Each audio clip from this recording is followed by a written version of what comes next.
départ de la CO à 10 heures. Les reconnaissances descentes seront opérationnelles à partir de 11 heures. Et pour la descente, l'épreuve de descente, ça commencera à partir de 13h30. Pour la course d'orientation, donc le départ, ça va se passer ici sur les tables qu'il y a derrière vous. Il y a des lignes, on vous mettra dans l'ordre dans lequel vous devez partir. C'est un départ individuel à partir des catégories Benjamin, mais toutes les catégories partent en même temps. Donc vous éloignez pas, vous allez bientôt partir. Le départ se fera donc toutes les minutes.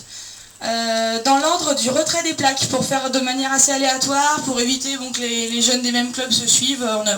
On a mis par ordre aléatoire d'inscription. Pour les petites catégories, les poussins seront accompagnés d'un adulte. Ils seront en binôme et ils seront accompagnés d'un adulte. Et pour les pupilles, ils ne seront pas accompagnés mais ils seront en binôme. Voilà, donc les poussins, je vous rappelle, vous avez 4 balises à trouver en 30 minutes maximum. Vous avez des photos qui vous indiquent le positionnement de vos balises. Donc vous serez en binôme avec un adulte. Les pupilles, 5 balises à trouver en 30 minutes. Vous avez sur vos 5 balises 3 photos pour vous aider sur 3 des balises. En binôme aussi. Les benjamins, 8 balises à trouver en 40 minutes. Et vous êtes tout seul. Les minimes, 10 balises à trouver en 50 minutes maximum. Les cadets, 12 balises à trouver en 60 minutes. Donc par rapport à ce temps que je vous donne, c'est un temps maximum. Bien sûr, il faut faire le temps le plus rapide possible. Et vous perdez par contre 2 points par minute de retard. Normalement, tout est marqué sur votre carton. Vous avez écrit votre heure exacte de départ. Donc regardez bien ça. Ne perdez surtout pas votre carton. C'est notre seul moyen de savoir ce que vous avez fait de votre CO. Donc malheureusement, si vous perdez le carton, eh ben, on sera obligé de vous classer en dernière position. On n'a pas d'autre solution. Petit rappel de règlement, les GPS sont interdits, les portables sont interdits. On ne communique avec personne d'autre que soi-même. Il y a des signaleurs qui sont sur toute la zone de CO. Donc certains sont là simplement pour surveiller justement qu'il n'y ait pas de triche, qu'il n'y ait pas de soucis, qu'il n'y ait pas de blessés. Et d'autres sont là pour vous guider, ils sont aux limites des zones. Donc ça veut dire qu'il ne faut pas aller plus loin. Si jamais ils voient que vous les dépassez, ils vous le diront. Voilà, ils ne sont pas méchants. Hein. Si vous vous blessez ou quoi que ce soit, vous n'hésitez pas, voilà, vous cherchez un signaleur, vous appelez quelqu'un. Voilà. Thierry, tu vois quelque chose d'autre pour l'orientation ? Ouais, c'est Thierry qui vous mettra en place, donc faudra vous tenir voilà, dans l'espace derrière, dans l'herbe derrière, là derrière la zone de départ. Et Thierry vous placera par ordre de dossard. Et ensuite nous, on sera plusieurs sur les tables et enfin vous verrez, on vous fera avancer, on vous donne votre carte et vous partez globalement. On vous dira tout ça. Alors cet après-midi, donc pour la descente. Pour la descente, je vous rappelle donc que ce sera un départ individuel toutes les 30 secondes.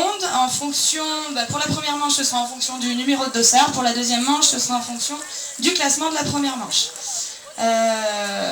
Donc pour l'accès au départ, ça se fait par le chemin que vous voyez ici. C'est fléché, hein, TRJVDH, le chemin des sangliers là.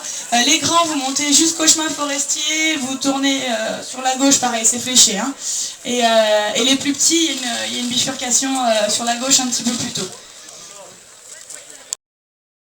Rappel pareil sur la descente pour des raisons de sécurité, pas de parents qui courent sur la piste.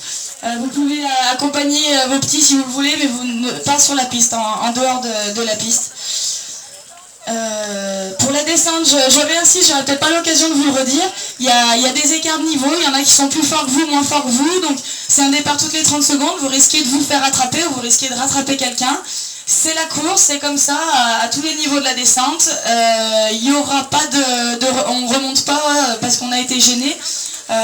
Si jamais, le seul cas dans lequel on vous autorise à remonter faire une descente, c'est s'il y a eu complètement un arrêt de course, donc suite à une blessure de quelqu'un qui est en travers de la route, là on vous arrête bien sûr et là vous redescendez tranquillement et on vous fera remonter pour refaire votre manche. Sinon, voilà, ça fait partie de la course, c'est pas toujours rigolo, mais d'une manière générale, quand on se fait rattraper, on essaye de laisser passer aussi celui qui est derrière. Et celui qui est derrière, il demande poliment, s'il te plaît, laisse-moi passer. C'est pas dégage. Voilà. Pour les reconnaissances, on est obligé, tant que la course d'orientation n'est pas finie, les remontées en véhicule sont interdites. Bien évidemment par sécurité pour les pilotes qui sont encore sur le circuit. Donc on compte sur les clubs pour jouer le jeu. On sait qu'il y en a qui ont des véhicules, donc vous pourrez monter une fois que la CO sera terminée. Les protections obligatoires, je vous les rappelle, casque intégral, tenue longue qui recouvre les protections, une dorsale, des coudières, des genouillères et les protège tibias.